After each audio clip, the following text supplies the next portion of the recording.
entrevistado. El segundo entrevistado del día de hoy es el abogado Rogelio Valencia, es analista político, y hablaremos sobre la Corte Constitucional de cara a la Constituyente. Tenemos contacto, abogado, gusto saludarlo, muy buenos días. Aquí en la 96. Muy buenos días, muy buenos días, espero que me puedan escuchar muy bien ustedes. Lo escuchamos. Y también lo escuchamos. Muy buenos días. Y también los radioescuchas y por supuesto los internautas de esta importante emisora. Muchas gracias por la invitación.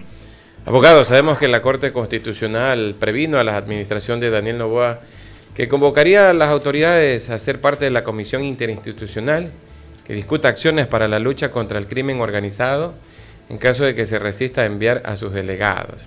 Bueno, sabemos que los jueces de la Corte Constitucional emitieron un nuevo auto de seguimiento del cumplimiento de una de sus sentencias debido a que el gobierno nacional no envía a sus delegados a ser parte de una comisión que discuta acciones para la seguridad ciudadana y así evitar mantener el país en continuos estados de excepción.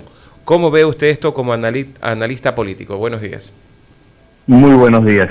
Es un tema importante y profundo porque en todo caso, efectivamente, la Corte Constitucional en el último dictamen respecto a la constitucionalidad de estado de excepción se permitió o se dirigió a definir que el gobierno conforme esta comisión con el objetivo de evitar que la excepcionalidad se convierta en la regla y de alguna otra forma darle viabilidad a través de los canales o de la vía constitucional a la estructura que tiene en todo caso el Estado o el gobierno nacional para poder de alguna otra forma implementar ahora sí políticas de Estado que tengan que ver con el desmontar la circunstancia y situación que efectivamente se vuelve recurrente respecto al nivel de violencia que ocurre en el país.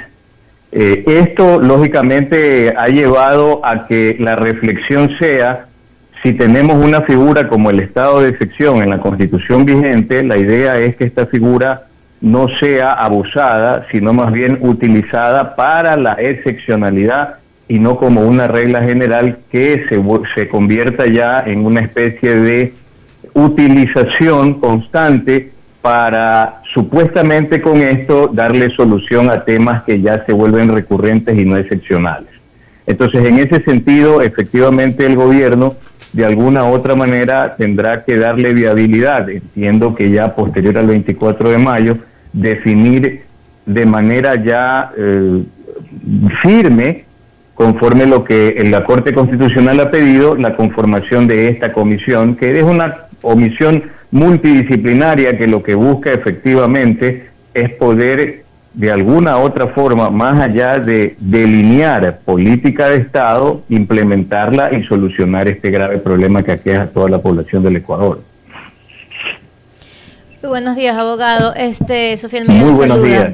Sí, y justamente el presidente de la República habría prometido en campaña hacer una constituyente, pero ya vemos que con la conformación de la nueva Asamblea Nacional y las autoridades dentro de la Asamblea Nacional también, ya la constituyente parecería ser que se diluye un poco o se posterga para poder de alguna manera el gobierno nacional mantener también dentro de la Asamblea Nacional estas autoridades y bueno, porque de ser una constituyente, el caso de que se pueda dar, tocaría hacer entre los pasos hacer unas nuevas elecciones para asambleístas constituyentes en este caso. Pero la Corte Constitucional ya dio un primer pronunciamiento de que no iría a una constituyente. ¿Qué opina usted al respecto y cuál sería esa importancia, esa relevancia que tiene la Corte Constitucional luego de este pronunciamiento? Sí, es fundamental tener claro que bajo el esquema constitucional que tenemos, nosotros estamos bajo el imperio de los derechos, esos derechos, esas garantías son lógicamente revisadas, controladas por la Corte Constitucional, que es el ente que de alguna u otra manera se convierte en la cabeza de la interpretación y el cuidado del cumplimiento de las garantías que contiene esta Constitución. Ahora, el gobierno políticamente lo que ha observado es, lógicamente, el desarrollo de lo que de alguna otra manera las fuerzas políticas y también de alguna otra forma la encontrada posición que existe en la sociedad civil o las organizaciones de la sociedad civil, además de los riesgos que significa lógicamente llegar a un proceso constituyente, porque el proceso constituyente, de acuerdo al artículo 444 de la Constitución, requiere 3 etapas que están compuestas de procesos electorales. Recordemos que un proceso electoral se compone desde que se hace la convocatoria hasta que termina definitivamente ya cuando los resultados oficiales en casos concretos de consulta referéndum son publicados oficialmente, y por supuesto en una elección cuando se entregan las credenciales para las personas que se van a posicionar o han ganado las elecciones. Entonces, en ese sentido, efectivamente, la Corte Constitucional, en un último fallo que es del 1 de mayo del 2025, recientemente publicado el viernes anterior, que fue el día 9, definitivamente lo que hizo en ese dictamen, el 10-24-RC/25, es determinar que para llegar a una Asamblea Nacional Constituyente se requiere cumplir varios de los requisitos que no solamente están dentro del artículo 444 de la Constitución, sino todos aquellos que se han venido implementando, porque el reemplazo de la Constitución viene latente desde hace mucho tiempo atrás, porque ha sido la sociedad civil debidamente organizada e incluso de manera individual la que ha presentado más de una ocasión la solicitud de iniciar el proceso constituyente a la Corte Constitucional, y esta se viene pronunciando a través de los dictámenes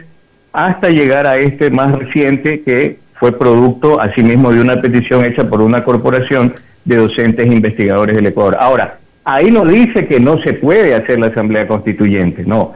Lo que dice es que hay que cumplir todos esos requisitos, y hace hincapié en uno que me parece que sobre ese no se ha dicho casi nada, que tiene que ver con el tema de que en el estatuto, porque recordemos que en ese proceso usted tiene que convocar a consulta popular primero. Esa consulta popular debe llevar como parte clave, como núcleo, un anexo que es el estatuto, y en ese estatuto se tiene que determinar todas las reglas habidas y por haber de la Asamblea Constituyente, y por supuesto ahí debe estar claro el tipo de funcionamiento que es el procedimiento parlamentario, que no se debe confundir con el derecho parlamentario propiamente dicho de la Asamblea Nacional. Luego usted tiene la elección de asambleístas, donde se tendrá que determinar requisitos que no necesariamente son los que están para los asambleístas que normalmente tenemos en nuestro órgano legislativo. Y por supuesto el tema del referéndum. Ahora, ¿cuál es el key aquí del asunto? Que sí, efectivamente hay alternativas como la enmienda y hay alternativas como la reforma parcial, pero resulta que cambios profundos no se van a poder hacer, más allá de que se repita el estribillo de que hay que eliminar el Consejo de Participación Ciudadana, el Consejo de Judicatura, pensar si se quiere que tengamos bicameralidad o nos mantenemos con la unicameralidad y reducimos el número de asambleístas.